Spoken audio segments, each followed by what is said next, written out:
16장 21절부터 28절 말씀입니다. 이때로부터 예수께서 자기가 예루살렘에 올라가 장로들과 대제사장들과 서기관들에게 많은 고난을 받고 죽임을 당하고 제3일에 살아나야 할 것을 제자들에게 비로소 나타내시니 베드로가 예수를 붙들고 항변하여 이르되 주여 그리 마옵소서. 이 일이 결코 주께 미치지 아니하리이다. 예수께서 돌이키시며 베드로에게 이르시되 사단아 내 뒤로 물러가라. 너는 나를 넘어지게 하는 자로다. 내가 하나님의 일을 생각하지 아니하고 도리어 사람의 일을 생각하는도다 하시고 이에 예수께서 제자들에게 이르시되 누구든지 나를 따라오려거든 자기를 부인하고 자기 십자가를 지고 나를 따를 것이니라. 누구든지 제 목숨을 구원하고자 하면 잃을 것이요 누구든지 나를 위하여 제 목숨을 잃으면 찾으리라. 만일 사람이 만일 온 천하를 얻고도 제 목숨을 잃으면 무엇이 유익하리요? 사람이 무엇을 주고 제 목숨과 바꾸겠느냐? 인자가 하나님 아버지의 영광으로 그 천사들과 함께 오리니 그때에 각 사람이 행한 대로 갚으리라. 진실로 너희에게 이르노니 여기 서 있는 사람 중에 죽기 전에 인자가 그 왕권을 가지고 오는 것을 볼 자들도 있느니라. 아멘. 오늘 말씀 마태복음 16장 21절부터 28절 말씀입니다. 오늘 말씀은 예수님께서 예루살렘 입성하기까지 참 많은 일들을 겪으셨습니다. 많은 사건들 가운데서 베드로가 예수님이 누구인가, 어떤 분인가 이제 신앙 고백한 이후에 곧바로 이어서 예수님은 어떻게 합니까? 자신의 순환에 대해서 첫 번째로 처음으로 내가 이제 대제사장들, 서기관들, 바리새인들에 의해서 고난받고 십자가에서 죽게 될 것이다라는 예고를 처음으로 이제 제자들에게 해 주십니다. 그리고 이어서 같이 말씀해 주신 것은 예수님을 따라 살아가는 제자들, 즉 그리스도인들, 우리의 기본적인 삶의 모습이 어떤 것인가를 가르쳐주고 있는 이야기가 바로 오늘 말씀 본문입니다. 즉 예수님은 베드로의 신앙 고백이 있은 직후에 제자들에게 자신이 예루살렘에서 고난받고 십자가에 죽고 싶다가 3일 만에 다시 살아나실 것을 처음으로 가르쳐 주신 말씀입니다. 이렇게 예수님이 베드로의 신앙 고백 이후에 자신의 십자가 순환, 십자가 고난을 말씀하신 이유는 무엇인가? 그것은 바로 예수님이 어떤 분인가, 예수님의 정체, 예수님이 어떤 분인가를 분명하게 알고 있는 사람만이 이해할 수 있는 그러한 진리였기 때문입니다. 하지만 어떻습니까? 불행하게도 베드로는 자신의 신앙 고백과는 달리 예수님이 기대했던 그 기대와는 달리 십자가의 고난을 만류하다가 막다가 도리어 창피만 당한 그러한 모습이 되어 버립니다. 특별히 예수님은 자신의 십자가 고난을 이해하지 못하고 만류하는 베드로를 이제 책망하실 때 제자들이 영광을 얻기 위해서 어떻게 살아가야 되는가? 영광을 얻기 위해서는 자기 십자가를 지고 예수님만 쫓아야 한다라는 것을 가르쳐 줍니다. 이것을 우리는 한마디로 말하면 제자도라고 이야기할 수도 있습니다. 어쨌든 이것은 이러한 모습, 제자들의 이러한 모습은 하나님 나라의 영광을 사모하는 우리들, 그리스도인, 모든 그리스도인들이 명심해야 될 그러한 교훈, 말씀이라 할 수 있습니다. 어쨌든 여기서 예수님이 자신의 십자가 고난을 직접 예고하시는 것은 자신의 십자가 고난이 우연히 발생하는 일이 아니다라는 것을, 그리고 예수님이 돌아가신 이후에 사후에 사람들이 억지로 의미를 부여하기 위한 그런 허구가 아니라 우리를, 세상을 구속하기 위한 하나님께서 아주 오래전부터 이전부터 직접 작정하신 구속의 섭리다라는 것을 가르쳐 주기 위한 것입니다. 그리고 예수님의 순종이 그의 같이 따라오는 것을 보여주고 있습니다. 어쨌든 베드로의 신앙 고백에 이어서 예수님의 순한 예고와 진실된 제자의 모습을 통해서 말씀하시고자 하는 것 과연 무엇일까? 또 다른 어떤 내용의 의미가 우리에게 있을까 생각해 볼 때, 고민해 볼 때 예수님께서 분명히 말씀하십니다. 세상에 있는 것을, 모든 것을 다 얻더라도 목숨을 잃으면 무엇이 유익하겠느냐 말씀하셨습니다. 이 말씀을 생각하면서 우리에게 가장 더 목숨보다 더 유익한 것이 과연 있을까 생각을 해보게 됩니다.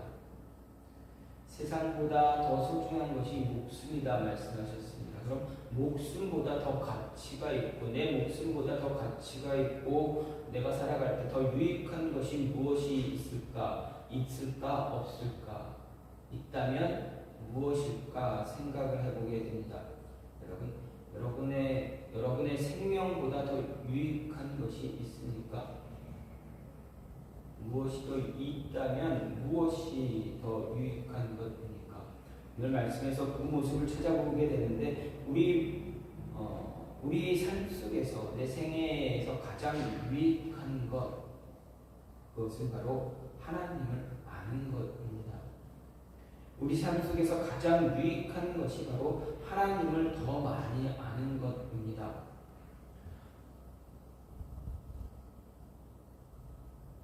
21절부터 25절 말씀을 조금 전에 읽었던 봤던 그 말씀을 다시 한번 보게 되면 그 말씀을 좀 요약해 보면 예수님께서 고난받고 이제 3일에 죽으시고 다시 살아나실 것을 말씀하십니다. 그때 베드로는 그렇게 하시면 안 됩니다. 내가 그것을 못하게 그렇게 하지 않게 막겠습니다. 내 목숨 걸고 막겠습니다. 그렇게 얘기합니다. 그때 예수님이 뭐라 얘기합니까? 너는 하나님의 일을 생각하지 않고 사람의 일을 생각하는구나. 사단아 돌아가라. 내 뒤로 돌아가라. 물러가라. 이렇게 말씀하십니다. 그리고 나를 따라오기 위해서는 너희 스스로 너희 자신을 부인하고 너희 십자가를 지고 따라와야 바르게 따라올 수 있다. 그리고 누구든지 나를 위해서 목숨을 버리는 자가 찾을 것이다 라고 말씀해 주셨습니다. 이 말씀을 보면서 하나님을 더 많이 알아가는 것이 조금이라도 하나님을 더 많이 아는 것이 우리에게 더 유익하다라는 것을 생각해 볼 수가 있습니다. 예수님을 하나님에 대해서 말씀에 대해서 예수님에 대해서 우리가 얼마나 많이 알고 있느냐에 따라서 우리의 인생이 우리의 삶의 목적과 방향이 달라질 수 있기 때문입니다. 예수님은 분명하게 자신의 미래의 앞날에 대해서 어떤 일들이 일어날 것인가 제자들에게 가르쳐 주셨습니다. 하지만 제자들은 어떻습니까? 이 말씀을 이해하고 있습니까? 전혀 이해하지 못하고 있었습니다. 그래서 베드로는 분명 예수님이 하나님의 아들이라고 하나님은 주는 그리스도시요 살아계신 하나님의 아들이라고 고백했음에도 불구하고 어떻게 합니까? 예수님 절대로 내가 제 대제사장들에게 서기관들에게 바리새인들에게 예수님 내어주지 않을 것입니다. 이렇게 장담합니다. 분명 구약의 말씀에 대해서 알고 있었다면 베드로가 구약의 말씀을 잘 알고 있었다면 그 말씀을 잘 이해했다면 예수님에 대한 고백이 자신 스스로가 한 고백이었다면 예수님의 죽음에 관한 이야기를 들었을 때 이렇게 예수님께 책망을 받는 일은 일어나지 않았을 것입니다.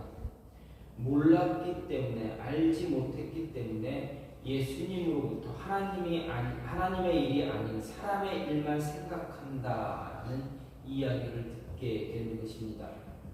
베드로는 자신이 한 고백에 대해서 예수님의 답변에 좀 더 신중할 필요가 있었습니다. 신중하게 생각하고 고민을 했어야만 했습니다. 그런데 어떻습니까? 그런 시간이 주어지지 못하고 그런 모습을 갖지 못했고 예수님이 앞으로 자신에게 일어날 일을 너무 빠르게 가르쳐 주셨기 때문에 고민을 할 수 없었던 모습이었습니다. 그럼에도 어떻게 합니까? 어떻습니까? 말씀에 하나님에 대해서, 하나님의 일에 대해서, 예수님의 일에 대해서 잘 알고 있지 못했기 때문에 이러한 장담을 하게 된 것입니다. 그래서 예수님께 책망을 들었습니다. 그것도 아주 심하게 들었습니다. 어떻게 보면 다른 제자들 앞에서 생각을 해보십시오. 정말 예수님이 엄청난 칭찬을 해주셨습니다. 예수님이 누구인가에 대해서 고백한 것에 대해서 예수님은 너무 큰 칭찬을 해주셨습니다. 바로 이어서 책망을 듣고 혼이 나면 어떻습니까? 얼마나 창피하겠습니까? 더군다나 예수님께서 베드로에게 무엇라 이야기하십니까? 사단의 앞잡이다 라고까지 말씀하셨습니다. 얼마나 창피했겠습니까? 하나님의 일에 대해서 더 깊이 알았다면 베드로는 예수님께 이런 책망을 받지 않았을 것입니다. 그리고 사람들 앞에서 예수님을 부인하지도 않았을 것입니다. 따라서 우리는 하나님의 일을 아는 것에 우리 삶의 가치를 더 많이 두어야 합니다. 우리 삶에 있어서 가장 가치 있는 일, 가장 유익한 일이 바로 하나님에 대해서 더 많이 아는 것입니다. 이것을 잊지 말아야 합니다. 말씀을 더 알아야 우리 삶을 좀 더 이해할 수가 있습니다. 오늘 하루를 살면서 하나님의 뜻을 조금 더 이해할 수가 있습니다. 지금 우리에게 일어난 일에 대해서 조금 더 이해할 수가 있습니다. 하나님의 뜻을 조금이라도 더 이해할 수 있는 것이 우리 삶에 더 가치가 있는 일이라는 것 결코 잊지 말아야 합니다. 사람들의 비밀을 더 많이 아는 것에 가치를 두지 마십시오. 세상의 비밀을 조금 더 안다고 해서 거기에 더 많은 가치를 두지 마십시오. 세상이 말하는 비밀에 더 가치를 두게 되면 어떻게 됩니까? 말씀에 대한 가치, 하나님의 일에 대한 가치를 잃어버리게 됩니다. 놓치게 됩니다. 하나님의 일에 더 큰 가치를 두게 되면 우리에게 일어나는 문제들, 내 앞에 있는 문제들 그렇게 크게 느껴지지 않게 됩니다. 다 해결 가능한 것이 되어집니다. 우리에게 주어진 시험은 분명 하나님이 우리가 어디에 더 큰 가치를 두고 있는가를 알기 위한 것이다라고 생각한다면 어떻습니까? 그 시험 능히 감당할 수가 있습니다. 왜 그렇습니까? 하나님은 우리가 감당하지 못할 것을 주지 않기 때문입니다. 감당할 수 있는 일을 우리에게 맡기십니다. 우리에게 주십니다. 내가 어디에 더 가치를 두는가에 따라서 그 시험을, 그 유혹을 이기느냐, 이기지 못하느냐, 물리치지 못하느냐가 결정되어진다라는 이야기입니다. 유혹을 이겨내면, 시험을 이겨내면 문제는 그저 지나가게 됩니다. 하나님께 더 집중하고 가치를 더 두게 되면, 하나님의 일을 말씀을 아는 것에 더 가치를 두게 되면 모든 것은 그저 지나가게 됩니다. 하나님의 일에 더 큰 가치를 두고 산다면 우리는 하나님이 일하시는 모습을 또한 볼 수가 있습니다. 두 번째로 우리 삶 속에서 유익한 것이 무엇인가 생각을 해보면 부끄러움을 이겨내는 것입니다. 27절 말씀을 보면 인자가 아버지의 영광으로 그 천사들과 함께 오리니 그때 각 사람이 행한 대로 갚으리라 이렇게 예수님이 말씀하셨습니다. 여기서 각 사람이 행한 대로 갚는다라는 이 말을 마가복음과 누가복음에서 찾아보면 이렇게 기록합니다. 누구든지 음란하고 죄 많은 세대에서 나와 내 말을 부끄러워하면 인자도 아버지의 영광으로 거룩한 천사들과 함께 올 때 그 사람을 부끄러워하리라 이렇게 이야기하고 있습니다. 각 사람이 행한 대로 갚는다라는 것은 이 말의 표현을 너희가 나와 내 말을 부끄러워하면 나도 너희를 부끄러워하겠다라는 말로 기록되어져 있습니다. 우리가 세상에서 하나님의 말씀을 예수님을 부끄러워한다면 마지막 날에 예수님도 우리를 부끄러워할 것이다라는 이야기입니다. 바로 우리 삶 속에서 복음을 부끄러워하거나 예수님을 부끄러워하는 자들을 향한 경고의 말씀인 것입니다. 이것은 우리가 어떤 것에 더 가치를 두고 살아가야 하는가를 잘 이야기해 줍니다. 우리가 세상에 살아갈 때 분명 세상의 가치에 따라 살아가게 됩니다.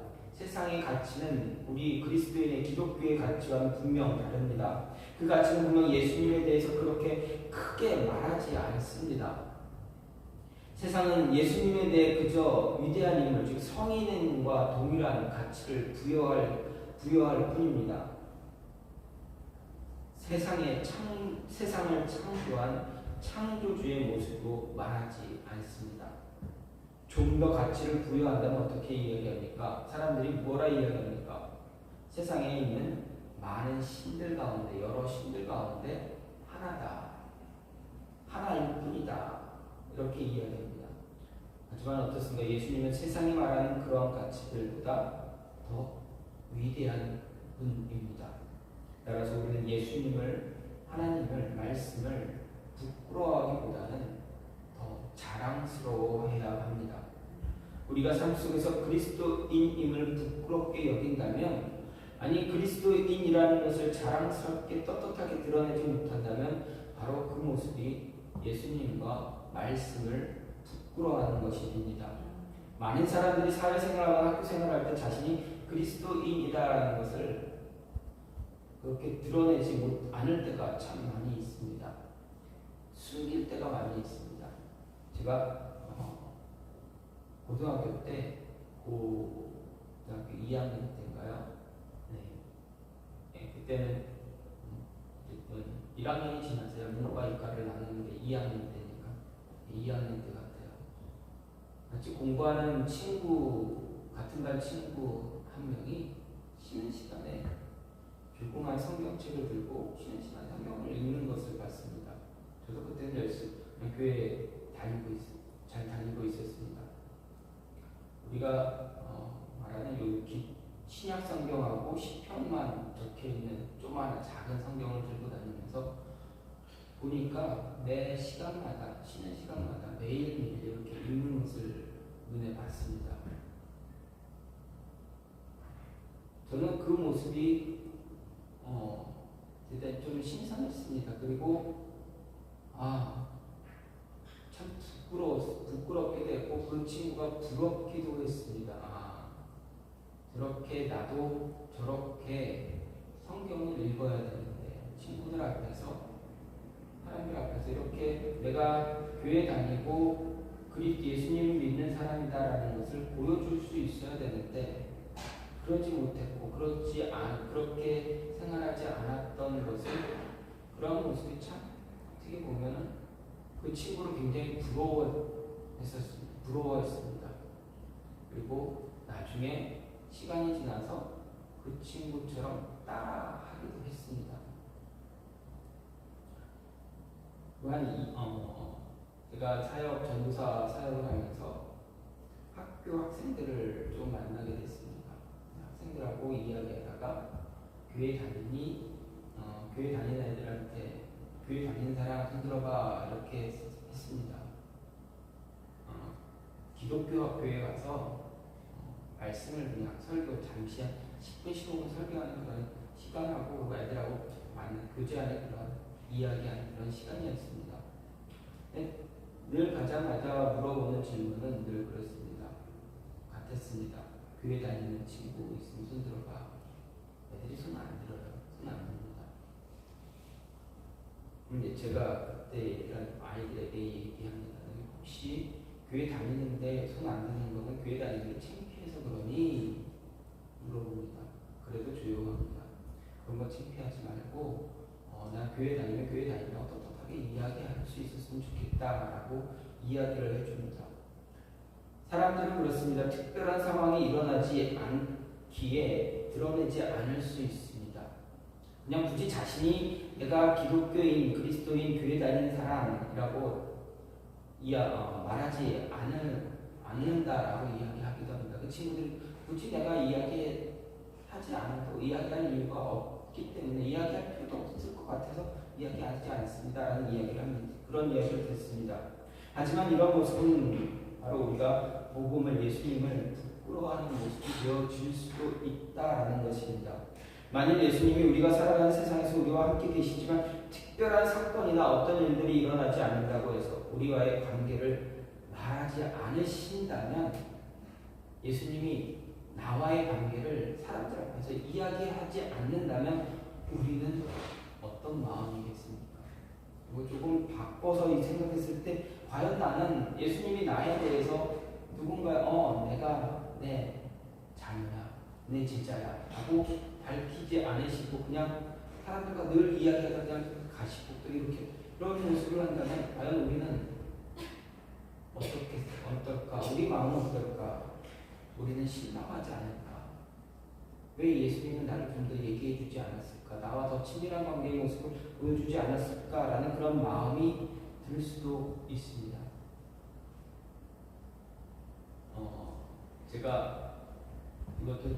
제가 사역했던 제가 자라난 교회 청년 중에 한 명입니다. 청년들입니다. 아이들입니다. 제가 가르쳤던 고등학교 때, 중학교 때, 고등학교 때부터 가르쳤던 애들인데 어느덧 그 아이들이 다 커서 대학교에 갔습니다. 그래서 대학교 가기 이전에도 어떻게 여자친구와 교제하는 친구도 있었습니다. 근데 제가 물어봤습니다. 있는 걸 알기 때문에 여자친구가 있는 걸 알기 때문에 물어봤습니다. 너는 학교 어떻게 갔니? 너 친구는 학교 어디 갔니? 이렇게 물어봤습니다. 그 친구가 그렇게 이야기합니다. 자기는 다시 재수할 거다. 너의 여자친구는 어떠니? 그냥 어느 대학교 갔습니다. 유명하지 그렇게 좋은 대학은 아니니까 그래도 대학교 갔어요. 어디 학교 갔니? 네, 그냥 갔어요. 이렇게 얘기하더라고요. 제가 그 친구한테 물어봤습니다. 혹시 여자친구가 가는 학교가 부끄러워서 말 안 하는 거니? 라고 물어봤습니다. 그게 창피하다면 만나지 마라. 이렇게 얘기했습니다.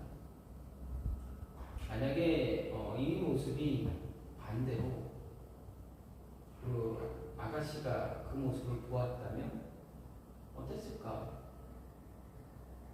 떳떳하게 왜 좋은 대학이든 나쁜 대학이든 어쨌든 갔습니다. 그걸 왜 부끄러워할 이유가 전혀 없다라는 거죠. 내가 부끄러운 건 내 자신 스스로가 내가 자신이 노력하지 못했던 것이 부끄러운 거지. 근데 다른 사람이 노력하고 열심히 했던 그것은 부끄러워해야 할 이유가 없는 것입니다. 그런 복음을 말씀을 부끄러워한다는 것은 이런 것과 조금씩 비교할 수가 있습니다.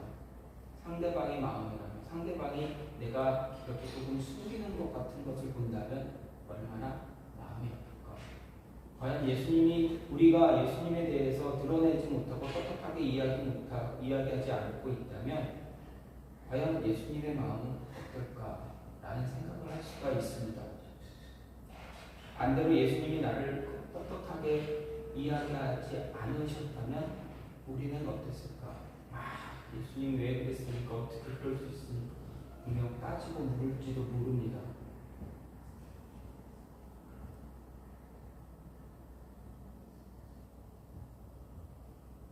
또 다른 예도 있습니다. 또 다른 예를 들면 내가 내가 그리스도인이라는 걸 당당하게 말을 못하는 것을 이야기할 수가 있습니다. 위급한 상황이 일어났을 때 당당하게 내가 그리스도인이라는 것을 부인하는 경우를 이야기할 수가 있습니다. 과거 미국의 총리 난사 사건이 있었습니다. 미국에 참 안타까운 것이 미국에서 총리 난사 이런 일들이 참 많이 일어납니다. 그런데 한 남자아이가 자신이 부모님이 갖고 있던 총을 학교로 들고 와서 이제 아이들을 인질로 잡았습니다. 그럼 그 이유는 알 수는 없는데 어떻게 갑자기 그 총을 든 남학생이 어떤 학생에게 묻습니다. 너 예수 믿어? 그러니까 그 친구가 총을 겨누면서 예수 믿냐고 했더니 그 총을 겨눔을 당한 아이가 믿는다, 예스 했더니 총을 쐈습니다. 그리고 또 다른 여학생에게 갔습니다. 그런 생각에 내 눈앞에서 내 친구가 예수님 믿는다고 했을 때 총을 맞아 죽었으면 나에게 그 총구가 들어오면 어떻게 됩니까? 나에게 총구를 겨누면서 너 예수님 믿어? 안 믿어? 믿을 거야? 안 믿을 거야? 이런 이야기 한다면 우리는 어떻겠습니까? 예스라는 말을 쉽게 할 수가 있겠습니까? 고민을 많이 할지도 모릅니다. 그런데 이 여학생은 조금도 주저하지 않고 예스라는 대답을 하고 총을 맞고 그 자리에서 즉사했다라고 그의 어머니가 이야기한 인터뷰한 그 책의 내용을 좀 본 일이 있습니다. 또 몇 년 전에는 과격한 이스라엘 테러 분자들 있지 않습니까? 아이시스라고 그들이 어떻게 합니까? 그리스도인들에게 다 무릎 꿇어놓고선 어떻게 합니까? 돌아가면서 총을 겨누면서 묻습니다. 예수님 믿냐? 믿어? 총 쏘고 옆에서 이런 모습이 계속 내 앞으로 나에게 가까이 오고 있다고 그러면 어떻게 됩니까? 마음속에 굉장히 불안하고 힘들고 어려운 그런 순간들이 지나갈 것입니다. 이러한 순간에 주저하지 않고 예수님은 나의 구주입니다. 예스라는 대답한다는 것 굉장히 소중합니다. 어쨌든 이러한 특별한 상황이든 아니면 사소한 일이든 상관없이 우리가 그리스도인이라는 것을 주저하지 않고 이야기할 수 있는 것, 그것이 예수님을 부끄러워하지 않는 것, 말씀을 부끄러워하지 않는 것, 그것이 우리 삶에 정말 유익하고 가치가 있는 것이다라는 이야기입니다. 이런 모든 것이 바로 복음과 예수님을 부끄러워하지 않는 행동입니다. 목숨이 걸린 일이든 혹은 사회에서 별다른 문제가 없지만 스스로 그리스도인임을 드러내지 않는 행동이든 하나님의 입장에서 보면 둘 다 똑같은 것이다라는 것입니다. 우리는 크기의 차이가 있을 수 있습니다. 하나님 그냥 내가 굳이 이야기하지 않는 거예요 라고 할 수 있습니다. 그러나 저 사람은 사람들 앞에서 부인하지 않았습니까? 이렇게 이야기할 수 있습니다. 그러나 하나님의 입장에서는 둘 다 똑같다라는 것입니다. 우리나라 목사님들 가운데 위대한 존경을 많이 받으시는 목사님이 돌아가셨던 분 중에 한 분, 한경직 목사님이 있습니다. 그분은 돌아가실 때 후회되는 일이 하나 있었다. 그 일 때문에 자신이 더 열심을 다해서 복음을 위해서 살아왔다 고백하셨습니다. 그 부끄러운 일이 무엇이냐면 과거 일제시대 때 자신이 신사참배를 한번 했었다는 것이었다라고 이야기합니다. 그때로 돌아가면 그때로 돌아가면 안 할 것이다. 반대할 것이다.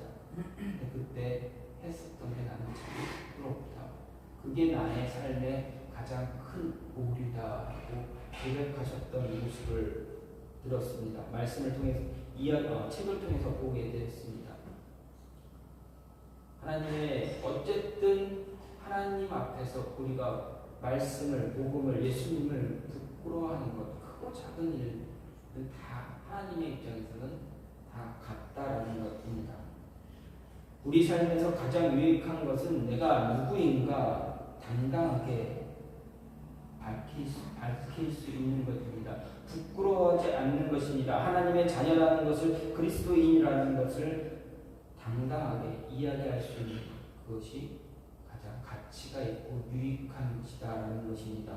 이것을 잊지 말아야 합니다. 그리고 마지막으로 우리 삶 속에서 유익한 것이 무엇입니까?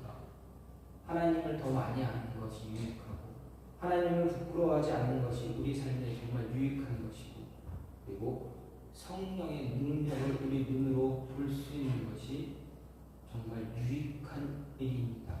내 생명보다 더 소중한 것이 하나님이 일하시는 것을 내 눈으로 볼 수 있다는 것입니다. 28절 말씀을 보면 진실로 너희에게 이르노니 여기 서 있는 사람 중에 죽기 전에 인자가 그 왕권을 가지고 오는 것을 것을 볼 자들도 있느니라 이렇게 이야기했습니다. 마가복음 9장 1절에서는 이렇게 이야기합니다. 또 그들에게 이르시되 진실로 너희에게 이르노니 여기 서 있는 사람 중에는 죽기 전에 하나님의 나라가 권능으로 임하는 것을 볼 자들도 있느니라 이렇게 말씀하셨습니다. 인자가 왕권을 가지고 오는 것, 하나님의 나라가 권능으로 임하는 것, 이 과연 무엇인가? 당시 제자들은 예수님의 재림에 대해서 생각했습니다. 그러나 예수님의 재림은 아니입니다. 왜 그렇습니까? 아직도 예수님이 재림하지 다시 오시지 않았기 때문입니다. 그럼 무엇인가? 세상을 살아가는 그리스도인들의 가장 유익한 것 무엇이라 이야기할 수 있습니까? 세상이 바라는 유익한 것과 우리가 바라는 유익한 것 분명 차이가 있습니다. 세상적인 가치와 기독교적인 가치는 분명 차이가 있습니다. 왜 그렇습니까? 세상이 주는 가치는 주로 물질과 연결되어 있습니다. 재물에 더 많은 관심을 두고 있습니다. 왜냐하면 세상이 주는 가치, 때로는 많은 사람들이 이야기합니다. 재물이 다가 아니다. 물질 다, 돈이 다가 아니다. 행복이 우리가 얼마나 행복하느냐가 더 가치가 있다. 물질보다 가치가 있다 말합니다. 그런데 그렇게 이야기하는 사람들의 진실된 내용을 들어가 보면 물질이 어느 정도 받침이 돼야 된다라는 것을 깔고 있습니다. 대부분의 많은 사람들이 재물이 없는 행복을 선호하는 사람 거의 없습니다. 아주 없습니다. 거의 극히 드뭅니다. 어느 정도의 물질이 재물이 있어야 행복이 있다 말하게 됩니다. 하지만 기독교의 가치는 어떻습니까? 물질이 전부가 아닙니다. 우리에게 있어 가장 가치가 있는 것은 바로 예수 그리스도입니다. 예수님이 우리 삶의 전부가 되는 것입니다. 예수님의 능력, 하나님의 권능, 하나님 나라의 권능을 우리 눈으로 직접 보는 것이 우리에게 가장 유익한 것입니다. 다시 말해서 성령의 능력, 성령의 일하심을 우리 눈으로 볼 수 있는 것이 우리 삶의 가장 유익한 것입니다. 왜냐하면 성령의 능력을 우리 눈으로 직접 볼 수 있다는 것은 우리 삶이 하나님이 기뻐하는 모습대로, 하나님이 기대하는 모습대로 살아가고 있다는 것을 말할 수 있기 때문입니다. 오늘 말씀을 보더라도 쉽게 이해할 수 있습니다. 예수님 제자들에게 많은 사람들이 자신에 대해서 자신의 나를 어떻게 이야기하느냐 묻습니다. 그때 제자들이 말합니다. 누구는 세례 요한, 누구는 엘리야, 누구는 예레미야, 또는 선지자 중에 한 사람이다라고 대답합니다. 이야기합니다. 그때 예수님이 제자들에게 무슨 너희는 나를 누구라 이야기했느냐, 누구라 생각하느냐? 베드로는 주저하지 않습니다. 주는 그리스도시요 살아계신 하나님의 아들입니다. 이렇게 대답했습니다. 베드로의 대답은 예수님이 기다리던 그러한 대답이었습니다. 하지만 그 대답은 베드로가 예수님에 대해 알고 있어서 한 이야기가 아니다라고 예수님이 분명하게 가르쳐 주십니다. 성령이 하신 것이다라고 가르쳐 주십니다. 예수님 자신의 앞날을 가르쳐 주시자 베드로는 절대 그렇게 되지 않을 것이다 장담합니다. 내가 맡겠습니다 이야기합니다. 만일 베드로가 자신의 눈으로 성령의 눈으로 보았다면, 볼 수 있었다면 예수님이 이게 순환에 대해서 이야기하셨을 때 가로막는 아닙니다. 내가 그렇게 하지 않겠습니다. 이런 행동하지 않았을 것입니다. 자신이 한 고백이 어떠한 의미였는가를 알았다면 그런 행동하지 않았을 것입니다. 우리의 눈으로 성령의 역사, 성령의 일하심을 눈으로 직접 본다면 어떤 일이 일어나겠습니까? 예를 들어보겠습니다. 예수님이, 성령님이 내가 가야 할 길을 하나씩 만들어주고 있음을 내가 눈으로 본다면 어떻겠습니까? 볼 수 있다면, 본다면. 예를 다시 들어보십시오. 옆에 보면은 아파트가 굉장히 잘 올라가지 않습니까? 신도시를 만들 때 도로를 이렇게 쫙 깔고 있지 않습니까? 성령님이 내 미래를 위해서, 내 앞날을 위해서 이렇게 도로를 깔고 땅을 막 뒤집어엎고 개간하고 이렇게 도로를 딱 깔고 탄탄하게 하고 그 위에 아스팔트를 쫙 까는 그 모습을 내가 보고 있다면, 아파트가 올라가는 것처럼 하나님이 내 미래를 위해서 이렇게 쫙 준비하는 것을 내 눈으로 이렇게 올라가고 있는 것을 보고 있다면 여러분 어떻겠습니까? 여러분 하나님 안 따라가겠습니까? 하나님한테 목숨 걸지 않겠습니까? 분명 그 모습을 본다면 그렇게 한다면 하나님께 내 모든 것 다 맡기고 그냥 미친 사람처럼 세상에 돌아다니면서 이것 봐 하나님이 나를 위해서 이렇게 올리고 계시 나를 위해서 이렇게 이런 일들이 이것을 이렇게 아파트 세우고 있는 거야 이렇게 전파하지 않겠습니까? 얘기하지 않겠습니까? 예수님의 든 예처럼 밭에서 진주를 발견한 농부가 그 진주를 갖기 위해서 자신이 살고 있는 초가상을 다 팔고 그 밭을 사려고 하는 그런 모습이 나타나지 않겠습니까? 우리 앞에서 우리가 그런 모습 같지 않겠습니까? 똑같습니다. 성령의 역사하신 하나님의 일하심을 내 눈으로 지금 보고 있다면 내 생명 다 바쳐서 내가 갖고 있는 것 다 바쳐서라도 그것을 차지하려고 안간힘을 쓸 것입니다. 그럴 때는 무엇입니까? 성령의 역사하심을 내 눈으로 보는 것이 내 생애에서 내 삶에서 가장 유익한 것이다. 내 목숨도 내어놓을 수 있기 때문에 그렇습니다. 그것을 내 것으로 만들 수 있다면 내가 어떤 짓도 다 어떤 행동도 다 하겠다라는 그 모습이 보이기 때문에 그렇습니다. 내가 생각하는 것은 가치, 생각, 우선순위 모든 것이 다 완전히 뒤바뀌어 버릴 것입니다. 보이는 것 그것만 바라보고 갈 것입니다. 그것이 가장 가치가 있고 소중한 것이기 때문입니다. 세상을 창조하신 하나님이 나를 위해 무언가를 내 길을 만들고 계신다 한다면 우리의 삶이 변해야 됩니다. 온전히 그것에 가치를 두고 그것만 따라갈 수 있어야 됩니다. 우리는 우리 삶 속에서 성령의 일하심을 눈으로 볼 수 있도록 우리 자신을 준비해야 됩니다. 어떻게든 어떤 모습이든 내가 하나님과 더 많이 대화하고 하나님의 뜻을 알기 위해서 이해할 수 있기 위해서 말씀도 붙잡고 기도하고 내가 하는 결정 하나하나 다 하나님께 맡기려고 하는 그런 모습이 분명하게 필요합니다. 이것이 우리 삶에 가장 유익한 일이 되는 것입니다.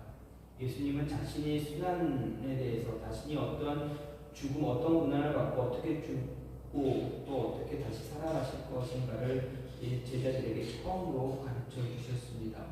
그 가운데서 예수님께서 가르쳐 주신 이유는 우리에게 유익한 것이 있기 때문입니다. 그 유익한 것이 무엇이냐? 하나님의 일을 더 많이 아는 것. 내 목숨보다 내가 잘 사는 것보다 더 중요한 것은 하나님의 일을 알고 그 하나님의 일을 통해서 우리가 부끄러움을 이겨내고 하나님의 역사하심을 통해서 내가 나를 위해서 하나님이 이렇게 일하고 계시구나를 내 눈으로 보면서 눈으로 보는 것이 우리에게 더 유익하다라는 것을 이야기하고 있습니다. 더 많이 보시고 더 많은 유익함을 얻으셔서 더 많이 하나님께 붙잡힐 수 있는 여러분이 되기를 저와 여러분이 되기를 간절히 소망합니다. 이 시간 같이 기도하기로 하는 것은 하나님 지금 내가 하나님을 아는 것보다 더 많이 알 수 있도록 도와달라고 더 많이 하나님의 일을 알아서 지금 내 눈에 일어나는 문제들 어려움들 다 이겨낼 수 있는 그런 모습 하나님의 자녀들 될 수 있게 해달라고 그리고 하나님 절대 부끄러워하는 모습 갖지 않게 해달라고 그래서 하나님의 일하시는 것을 우리의 영의 눈이 깨어 있어서 그 모습을 바라볼 수 있게 해달라고 이 시간 같이 기도하시는 시간 갖겠습니다. 같이 기도합니다. 하나님 감사합니다. 하나님 인도해 주시는